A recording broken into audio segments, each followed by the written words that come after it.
नमस्कार, मैं हूं दीपाली राणा। आप देख रहे हैं कमोडिटी राउंडअप पर। कमोडिटीज में आज हम सबसे पहले फोकस करेंगे कच्चे तेल पर, नेचुरल गैस पर, पूरी ही एनर्जी पैक पर, क्योंकि यहां पर दबाव बना है। क्यों दबाव बना है, क्या रणनीति होनी चाहिए, इस पर एक्सपर्ट्स के एडवाइस लेंगे। साथ ही चर्चा करेंगे बेस मेटल्स की, जहां पर हमने पिछले हफ्ते एक रिकवरी, एक तेजी आते हुए देखी, लेकिन इस हफ्ते की शुरुआत से फिर से चाल बिगड़ती हुई दिख रही है। फोकस करेंगे एग्री कमोडिटीज पर, क्योंकि धान को मानसून की नजर लगती हुई दिख रही है। इन सब मुद्दों पर बातचीत करने के लिए हमारे साथ कुणाल शाह, वीपी निर्मल बंग कमोडिटीज के मौजूद रहेंगे। जतिन त्रिवेदी होंगे, वीपी एलकेपी सिक्योरिटीज के। एनर्जी एक्सपर्ट नरेंद्र तनेजा मौजूद रहेंगे और एग्री इकोनॉमिस्ट विजय सरदाना भी आगे हमारे साथ कनेक्टेड होंगे, जिनसे हम एग्री कमोडिटीज पर फोकस करेंगे। लेकिन सबसे पहले कच्चे तेल और नेचुरल गैस पर ही बातचीत कर लेते हैं। आज के सेशन में अगर आप देखेंगे तो घरेलू बाजार में नेचुरल गैस 2.5% नीचे ट्रेड कर रहा है और कच्चा तेल 7750 के लेवल्स के आसपास है। इंटरनेशनल मार्केट्स में भी हमने प्राइसेस कच्चे तेल के हल्के होते हुए दिखे हैं। अब जो ओपेक देशों की मीटिंग है उस पर नजरें टिकी हुई हैं, लेकिन फिलहाल इंटरनेशनल मार्केट्स में आपको $103 का भाव ब्रेंट का देखने को मिल रहा है। संभावना यही बन रही है कि 3 अगस्त को जो ओपेक देशों की मीटिंग है उसमें उत्पादन बढ़ाने को लेकर फैसला किया जा सकता है। साथ ही हमने देखा भी था कि लीबिया में भी क्रूड का उत्पादन बढ़ा है, डिमांड अभी भी इम्पैक्टेड है। इन्फ्लेशन के कंसर्न्स यूएस और कई इकोनॉमीज में ऑलरेडी बने हुए हैं। तो कच्चे तेल की चाल क्या रह सकती है, क्या इम्पैक्ट होगा ओपेक की मीटिंग का आउटकम का, इस पर बातचीत करते हैं। शुरुआत नरेंद्र तनेजा जी के साथ कर लेते हैं। Mister Taneja, welcome to CNBC Awaaz. पहले तो क्विक व्यू आपका, ओपेक देशों की मीटिंग से क्या एक्सपेक्ट कर रहे हैं और क्या लाइकली रिएक्शन आप देखते हैं आगे? नहीं, ओपेक से तो बहुत ज्यादा एक्सपेक्टेशन नहीं है। आपने देखा जिस हिसाब से कीमतों में थोड़ी, जिसकी आपने चर्चा भी करी कि नीचे की तरफ कहीं नरमी आई है, कुल मिला के अभी कम से कम जो तेल का बाजार है, तेल का उद्योग है, वहाँ एक थोड़ा सा डर ये आ रहा है कि कहीं बहुत ज्यादा जो डिमांड डिस्ट्रक्शन ना हो, कि अर्थव्यवस्था जो है जितनी उम्मीद की जा रही थी शायद उतनी ना फैले। अमेरिकी राष्ट्रपति को दोबारा कोविड हो गया, चाइना में कहा जा रहा है कोविड वापस काफी लहर बन के आ रहा है, और साथ में जो है ये मंकी पॉक्स वगैरह इस तरह की चीजें भी चल रही है। तो एक थोड़ा ये चल रहा है कि डिमांड डिस्ट्रक्शन हो सकता है, तो मार्केट उसको रिफ्लेक्ट कर रही है। लेकिन अभी भी अगर आप देखते हैं जो डिमांड सप्लाई के फंडामेंटल्स हैं, जितनी जरूरत है सप्लाई जितनी अवेलेबल है, उसके हिसाब से कीमतें अभी भी ज्यादा हैं। अभी भी कम से कम $17-18 का प्रीमियम बना हुआ है इसके ऊपर, जो यूक्रेन से शुरू हुआ और उसके बाद वो अभी तक बरकरार है। डिमांड सप्लाई फंडामेंटल के हिसाब से तो जितनी कीमत आज ही होनी नहीं चाहिए, $80-82 से ज्यादा तो नहीं होनी चाहिए। तो ये जो कुछ भी हो रहा है अभी जो चल रहा है, ये बैंड चलेगा 95 से लेकर के 115 के बीच में, ऊपर नीचे यही होता रहेगा, क्योंकि एक बाजार का हिस्से को लग रहा है कि भाई आने वाले समय के अंदर डिमांड डिस्ट्रक्शन होगा, दूसरे को लग रहा है कोई डिमांड डिस्ट्रक्शन नहीं होगा, कोई बड़ा रिसेशन नहीं आने वाला है। तो ये दोनों के व्यू आपस में जो रिफ्लेक्ट करते हैं, कभी इसका कभी उसका। लेकिन अभी तेल का बाजार को लग रहा है कि शायद डिमांड डिस्ट्रक्शन हो, जो डिमांड जितनी उम्मीद थी उतनी ना हो पाए। लेकिन दूसरी तरफ जो इकोनॉमी की न्यूज आ रही है, चाहे भारत से निकल रही हैं, कई अन्य अर्थव्यवस्था, तो वो इतनी बुरी नहीं है। यूरोप की जिस हिसाब से सोचा गया था कि जो रिसेशन बहुत तेजी से आएगा, वो भी आप देख रहे हैं कि अभी तो ऐसा नजर नहीं आता। लेकिन इतना जरूर है कि बल्कि यूरोप की तो यही खबरें हैं कि आने वाले समय में पेट्रोल, डीजल, गैस सबकी भारी किल्लत होने वाली है। उन्होंने कटौती का भी घोषणा करी है, उन्होंने कंजर्व करो ये भी करी है। तो दोनों कॉन्फ्लिक्टिंग है, एक तरफ डिमांड डिस्ट्रक्शन का डर, दूसरी तरफ खासतौर से यूरोप के अंदर इस बात का डर को जितना तेल जरूरत है, जितनी गैस जरूरत है, जितनी बिजली जरूरत है, शायद वो उपलब्ध ना हो पाए। तो अभी इंतजार करना पड़ेगा जब तक ये 85 से $95 से लेके $115 का जो बैंड है, इसी के इर्द गिर्द जो है कभी ऊपर कभी नीचे, इसी में ही डांस करेगी तेल का बाजार। ओके, तो $85 से $115 ये रेंज कच्चे तेल की रहेगी। अच्छा, नेचुरल गैस पर भी आपका व्यू लेना चाहेंगे आपसे मिस्टर तनेजा। पहले भी बातचीत हुई थी और तब सवाल यही था कि तेजी तो हमने देखी है, लेकिन हायर लेवल्स पर कितने समय तक ये सस्टेन करेंगे, वो इंपॉर्टेंट सवाल है। वापस से थोड़े से प्राइसेस अब ऊपरी स्तरों पर हल्का होना शुरू हुए हैं। हालांकि पिछले महीने अगर ओवरऑल देखें तो काफी तेजी नेचुरल गैस में रही है। अब यहाँ से आउटलुक क्या है? लॉन्गर रन में तो डिमांड को लेकर चिंताएं हैं, लेकिन प्राइसेस ऑलरेडी बहुत सर्ज हो चुके हैं। देखिए, जो चिंताएं डिमांड को लेकर के या सप्लाई को लेकर के, ज्यादातर जो चिंताएं हैं वो यूरोप को लेकर के हैं।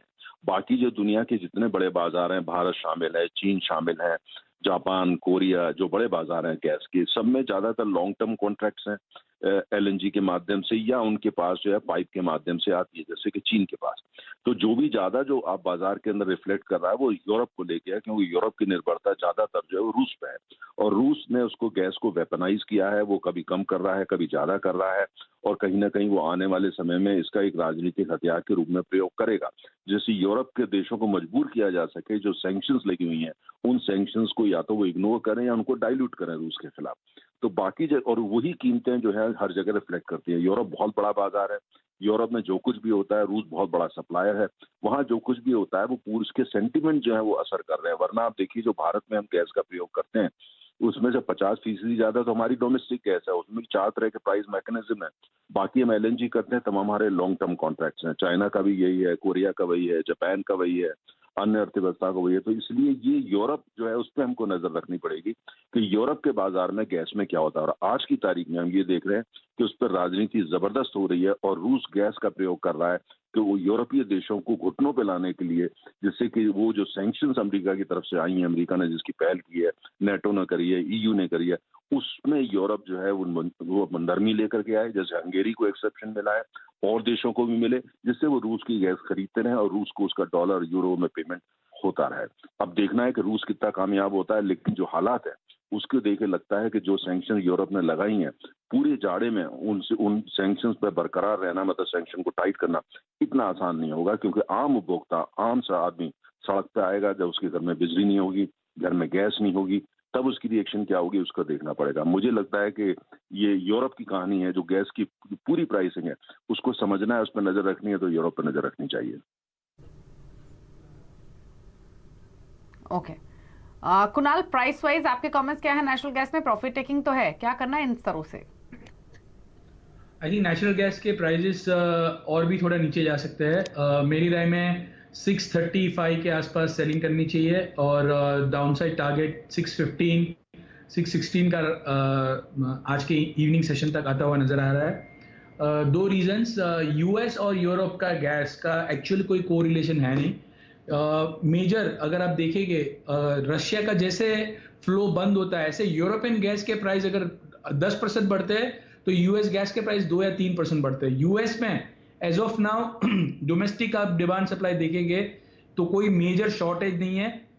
एक्सपोर्ट यूरोप में जो अभी भी एग्रेसिवली हो नहीं रहा है, तो मेरी राय में US gas contract can go down further.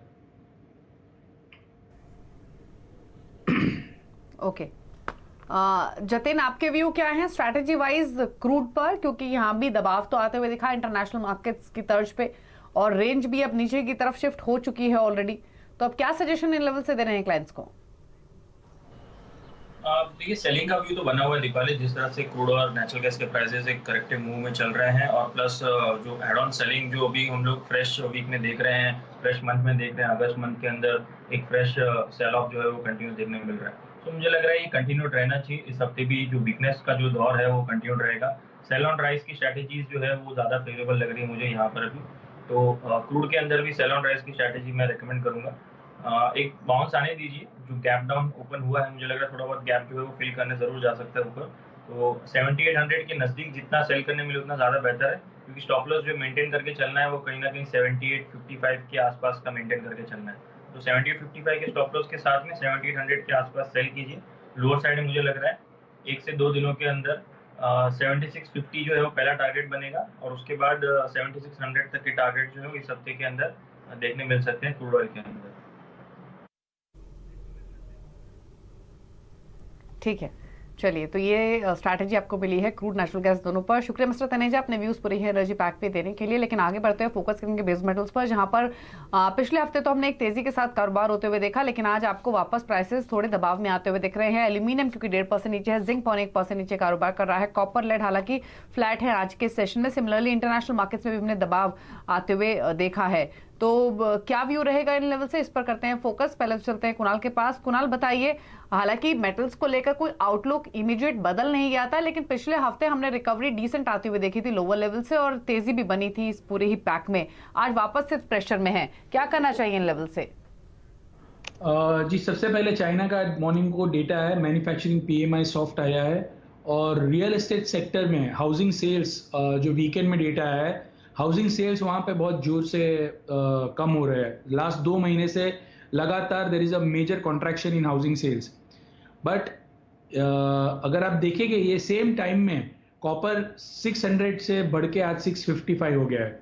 सो मेरा मानना ऐसा है, अभी भी चाइना से आज नहीं तो 4 दिन बाद या 5 दिन बाद कभी भी एक बड़ा पैकेज आने वाला है। The size of that package will be somewhere between 1 trillion yuan to 1.5 trillion yuan. इसके चलते हुए मेटल्स में और थोड़ी बहुत बाइंग आएगी। So that will be the last day where the metals will go up. So 651 के आसपास कॉपर में आप बाइंग कीजिए। 660 का टारगेट रखिए, 660 661 स्टॉप लॉस रखिए 647 का। और मेरी राय में एक बाउंस के लिए कॉपर और फर्दर बाउंस देखने मिल सकता है। बट ऐसा नहीं लग रहा है कि 750 हो जाएगा, ऐसा कोई माहौल नहीं बन रहा है। एक बाउंस आएगा फॉर चाइना का जो स्टिमुलस पैकेज आने वाला है उसको लेते हुए। But beyond that I don't see anything. Okay, Jatin आपकी कोई स्ट्रैटेजी है क्या बेस मेटल्स में? जी दीपाली, जिस तरह से मार्केट अभी भी एक पॉजिटिविटी का रुझान जो है, वो जैसे मेरे कलीग ने बताया कि जो पॉजिटिविटी का रुझान है, अब यहाँ पर पिछले हफ्ते 10 दिन से अच्छी खासी बाउंस बैक जो है वो देखने मिल रही है सभी बेस मेटल्स के अंदर, और ये कंटिन्यू रह सकती है। लेकिन अभी मुझे लग रहा है थोड़ा बहुत जो है वो ओवरबॉट हो चुके हैं बेस मेटल्स जो है। सो मैं एक रेंज बाउंड सेशन जो है वो एक्सपेक्ट कर रहा हूँ for the next couple of days, जब तक कोई फ्रेश रिवर्स नहीं मिलते हैं। जो रेंज बाउंड रहेगा वो भी काफी बड़ा रहेगा, अराउंड अबाउट 645 640 लोअर साइड में कॉपर का रेंज रहेगा, और हायर साइड में अराउंड 665 से लेके 670। तो ये जो 25 से 30 पॉइंट की जो रेंज है कॉपर को मैं उसके अंदर देख रहा हूँ। और अगर बाइंग बेट के हिसाब से मैं देखने जाऊँ तो मुझे एल्यूमिनियम के प्राइसेस बेहतरीन लग रहे हैं।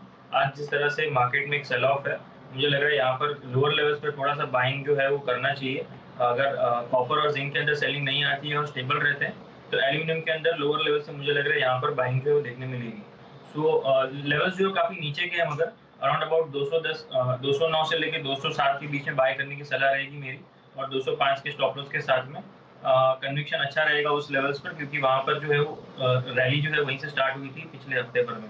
तो 209 207 के बीच में बाय करने की सलाह है 205 के स्टॉप लॉस के साथ में। और हायर लेवल्स पर फिर से मुझे लग रहा है 215 से 216 के टारगेट्स के लिए एल्यूमिनियम के अंदर बाय करके चलना चाहिए इस हफ्ते के अंदर। जी Deepali. Okay okay, Kunal quickly एक गोल्ड सिल्वर पर भी अपनी राय दीजिए, क्योंकि सिल्वर में तो मेटल्स की तर्ज पर ही प्रॉफिट टेकिंग आपको दिखेगी, लेकिन प्रेशर गोल्ड में भी बना हुआ है। क्या सजेशन दिया आज के लिए आपने क्लाइंट्स को? जी, बाय डिप्स नीचे में बाय कीजिए। मुझे लग रहा है गोल्ड अराउंड 51,250 के आसपास बाय करना चाहिए, सिल्वर अराउंड 57,700 के आसपास बाय करना चाहिए, और गोल्ड फिर से 51,600 तक जा सकता है, सिल्वर फिर से 58,600 700 तक जा सकता है। सो कमज़ोर डॉलर के चलते हुए गोल्ड और सिल्वर में बाय डिप्स की रणनीति बेटर रहेगी। ओके, तो ऑन डिप्स बाय करने की सलाह रहेगी गोल्ड सिल्वर दोनों में ही, ये सजेशन है कुणाल की ओर से। लेकिन रुक रहे हैं, चलिए इसी के साथ एक ब्रेक के लिए लौटेंगे तो फोकस करेंगे एग्री कमोडिटीज पर। स्विंग के नंबर्स आपके सामने लेकर आएंगे और क्या इम्पैक्ट इसका होगा सप्लाई साइड पर, इस पर चर्चा करेंगे एग्री इकोनॉमिस्ट विजय सरदाना से एक ब्रेक के बाद।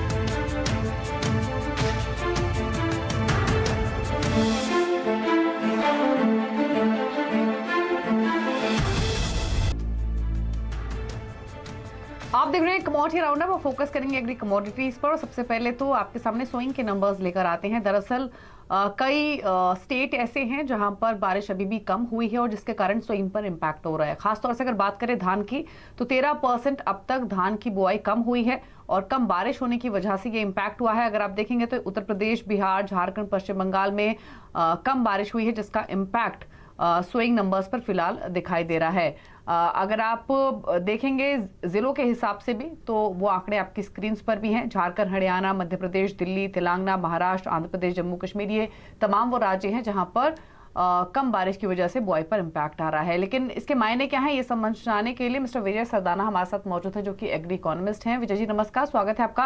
पहले तो जो इनिशियल सोइंग के नंबर्स आ रहे हैं और जो आंकड़े हमारे सामने हैं कि धान की बुआई 13% अब तक कम हुई है, आप कैसे देखते हैं इसे, और क्या आपको लगता है मॉनसून डेफिसिट की वजह से ओवरऑल जो प्रोडक्शन रहेगी उस पर इम्पैक्ट दिखेगा? सबसे पहले आप सबको मेरा प्रणाम। देखिए, जहां तक बात है मानसून की, ये बात तो हमें माननी पड़ेगी कि मानसून में करीब 2 से 3 हफ्ते का शिफ्ट आया है और ओवरऑल कंट्री में इसका असर स्विंग पे थोड़ा बहुत देखने को मिलता है। लेकिन एज ऑफ टुडे अगर हम देखें तो जो धान का एरिया है वो बेसिकली जो गंगा बेल्ट है, वहां पे पिछले 2 हफ्ते से जो बारिश कम हुई थी, आज अगर आप स्टेटस देखते हैं तो क्लाउड कवर इंप्रूव हो रहा है उस क्षेत्र में। तो जो धान की डेफिशिएंसी हुई है सोइंग की डेटा के लेके, वो आने वाले दिनों में कवर अप हो जाएगी। तो मुझे नहीं लगता कि ये बहुत बड़ी चिंता की बात है। और जितना शॉर्टफॉल अगर हम दिखा रहे हैं एज ऑफ टुडे, उससे ज्यादा स्टॉक्स हमारे पास आज एफसीआई में है। तो ऐसा कोई क्राइसिस नहीं है, कोई इन्फ्लेशनरी प्रेशर नहीं दिख रहा है। लेकिन आज का भी अगर आप डेटा देखते हैं, सैटेलाइट डेटा, तो जहां पे बारिश कम हुई है, आज काफी अच्छा क्लाउड कवर उन एरियाज में है। तो मुझे लगता है अगले 1 हफ्ते में आपको इस आंकड़े में बहुत तेजी से बदलाव दिखेगा। अच्छा, तो क्योंकि इस पीक सोइंग सीजन के टूवर्ड्स फैग एंड में है, तो इसीलिए चिंताएं बेसिकली उभर के आई हैं। तो आपको कोई बड़ा इम्पैक्ट नहीं दिखता फाइनल आउटपुट नंबर्स पर मुझे फिलहाल कोई की बहुत स्थिति में? ज्यादा नहीं, कोई बहुत बड़ा आउटपुट नहीं दिखता है। ये निश्चित बात सही है कि अगर बारिश होती है तो किसानों में उत्साह ज्यादा होता है। लेकिन जैसा मैंने कहा कि हाँ, थोड़ा जो गंगा बेल्ट रहा है आपका, part of UP, Bihar, Jharkhand, Chhattisgarh का कुछ हिस्सा और वेस्ट बंगाल मेनली, वहां पे जरूर डेफिशिएंसी है स्विंग में। लेकिन जैसा मैंने कहा कि अब जिस तरह से रेन कवर हो रहा है, क्लाउड कवर आ रहा है, तो ये रफ्तार पकड़ेगा और किसानों को भी पता है कि जल्दी बुआई करनी है ताकि टाइम पे हार्वेस्टिंग हो जाए। तो मुझे लगता है अगले वीक अगर हम इस पर चर्चा करेंगे तो ये काफी नंबर फर्क दिखेंगे। ठीक है। अच्छा, अगर हम प्राइसेस के ट्रेंड को समझना चाहें तो उस पर आपका व्यू क्या है? क्योंकि हालांकि जैसे कि आपने कहा कि 1 हफ्ते बाद सिचुएशन ज्यादा क्लियर हमारे सामने होगी और तब एनालाइज करना ज्यादा मायने रखेगा आपके लिए भी। लेकिन अगर हम पिछले साल के नंबर्स देखें तो हमने देखा था कि खरीफ सीजन में 111 मिलियन टन के आसपास का प्रोडक्शन हुआ था, लेकिन उसके बावजूद भी जो एकरेज था उसमें ड्रॉप आया था, जिसके कारण रिटेल प्राइसेस हमने सर्ज होते हुए देखे थे कम से कम 8 से 16% के रेंज में। तो उस पर्सपेक्टिव से मैं समझना चाहती हूँ कि क्या डायरेक्शन आप प्राइसेस की देख रहे हैं? देखिए, जहां तक बात है रिटेल प्राइस की और फार्मर्स प्राइस की, अगर इन दोनों में हम फर्क देखेंगे तो इश्यूज क्लियर होंगे। जहां तक बात है डिमांड साइड की, डिमांड कांस्टेंट है, बिकॉज ऑफ पॉपुलेशन थोड़ा बहुत इंप्रूवमेंट है। और जो आपको प्राइस इंप्रूवमेंट या एस्केलेशन दिखा था, वो सप्लाई साइड चैलेंजेस थे, डिस्टरबेंसेस था, और कुछ प्रॉफिटियरिंग का एक ट्रेंड ट्रेडर्स में हमेशा रहता है, मौके का फायदा उठाया जाता है। जहां तक बात सप्लाई साइड की है, सप्लाई साइड में कोई कंस्ट्रेंट नहीं है। जैसा मैंने कहा कि जितना हमारे पास बफर स्टॉक होना चाहिए उससे ऑलमोस्ट डबल एफसीआई के पास हमारे पास है। तो शॉर्टेज की कोई सिचुएशन नहीं है किसी क्रॉप में। जहां तक बात है प्राइस की, इन्फ्लेशन की, दोनों बातें हैं। डिस्टरबेंस हो सकता है बिकॉज ऑफ सप्लाई, कहीं फ्लडिंग है, कहीं शॉर्ट टर्म ड्यूरेशन में इम्पैक्ट है, और कुछ व्यापारियों का अपना एक प्रॉफिटियरिंग का माइंडसेट होता है, मौके का फायदा उसको एक्सप्लॉइट करने का। उसके कारण 5-7% प्राइस ऊपर नीचे होते रहते हैं। तो ये सिचुएशन है, overall situation under normal. Okay. और अगर हम बाकी सोइंग के नंबर्स देखें तो वो कैसे फिलहाल दिखाई दे रहे हैं? ये तो पैडी की बात हुई, लेकिन ज्वार है, बाजरा है, पल्सेज जिसमें तूर मूंग भी शामिल है, वहां कैसे नंबर्स हैं? नंबर ऑलमोस्ट सेम है पिछले साल के मुकाबले, जैसे पिछले साल था, कोई उसमें डेफिशिएंसी नहीं है। हाँ, थोड़ा सा मेज के अंदर, जैसा मैंने कहा कि बिहार में काफी प्रोडक्शन होता है मेज का, जैसे ही बारिश वहां कैचअप होगी, मेज का प्रोडक्शन, मेज की सोइंग इंप्रूव हो जाएगी। और आने वाले समय में आप देखेंगे कि मेज की सोइंग बढ़ेगी, क्योंकि पिछली बार मेज का प्राइस काफी अच्छा था किसानों के लिए। तो जो 5-7% की डेफिशिएंसी है वो अगले 1 हफ्ते के अंदर मुझे लगता है कवर हो जाएगी। बाकी जितनी एरिया अंडर कल्टीवेशन है वो पिछले साल के मुकाबले है या कई क्रॉप्स में उनसे ज्यादा भी। कुणाल, आप कैसे देखते हैं पूरी सिचुएशन को? हालांकि जो बात मिस्टर सरदाना ने कही वो बाकी एक्सपर्ट्स भी मेंटेन कर रहे हैं कि अगले 1-1.5 हफ्ते में सिचुएशन काफी चेंज होने की प्रोबेबिलिटी है, सोइंग के नंबर्स भी और बारिश की स्थिति भी। आपके कमेंट्स क्या हैं ओवरऑल सिचुएशन पर? जी हाँ, मैं अग्री करूंगा सरदाना जी से, और मेरा मानना ऐसा है, बट इंडिया में जो अभी फिलहाल हम देखते हैं कभी मॉनसून डिले हो जाता है, कोई मेजर वरी मुझे नजर नहीं आ रही है। We will have a good season this year also, और मुझे कोई मेजर क्राइसिस फूड फ्रंट पे नहीं नजर आ रही है इंडिया में। So food inflation is not going to be a major worry going forward. Okay, अच्छा कुणाल, क्विकली एग्री स्पेस में कुछ स्ट्रेटजीज आपकी? जी, मुझे लग रहा है कि ये हफ्ते में आपको थोड़ा बहुत कॉटन में एक उछाल देखने मिलेगा due to Chinese demand internationally. So domestic market में भी 2 से 3% की अपसाइड आपको कॉटन में देखने मिल सकती है। ओके, ठीक है, तो ये कॉटन पर स्ट्रैटेजी मिली है जहां पर फिलहाल तो 44,960 के लेवल्स देखने को मिल रहे हैं। लेकिन चलिए, शो को समेटने का वक्त है। शुक्रिया मिस्टर सरदाना और साथ ही कुणाल आपका भी शो में आने के लिए और अपने व्यूज सभी कमोडिटीज पर देने के लिए। और इसी के साथ रुक रहे एक ब्रेक के लिए। ब्रेक के उस पार आप देख सकते हैं फ्यूचर एक्सप्रेस। नमस्कार।